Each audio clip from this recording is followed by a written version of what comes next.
Tuto investissement locatif, c'est quoi un rendement? Le rendement, c'est le rapport final entre ce que vous aura demandé comme contribution financière votre investissement et ce qu'il vous aura rapporté à la fin, notamment en cas de revente à terme. En conséquence, nous devons répondre à ces deux questions. À la question du montant final de votre contribution financière, nous avons illustré dans un précédent tuto ce que signifiait la notion d'effort d'épargne. C'est la somme mensuelle à injecter dans votre investissement. Cette somme tenant compte du crédit à rembourser chaque mois, des loyers perçus, de toutes les charges et de la réduction d'impôt. Prenons l'exemple de Cyrielle qui a acheté un T2 de 45 mètres carrés avec jardin sur la commune de Montpellier pour 230 000 €. Elle n'a mis aucun apport personnel et a contracté un prêt sur 25 ans. Il ressort un effort d'épargne lissé sur les 10 premières années de 215 € chaque mois.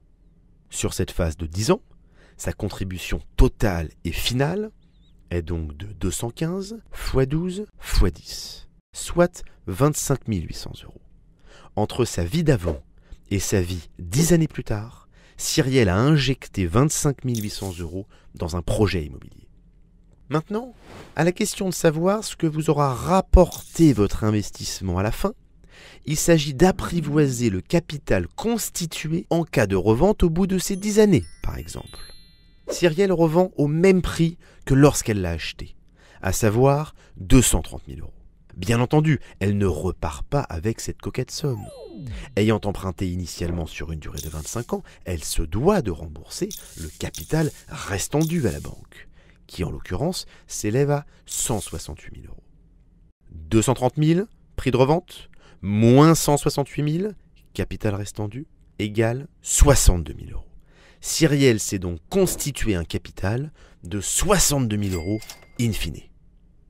Voici une manière simple de comprendre cette notion de rendement.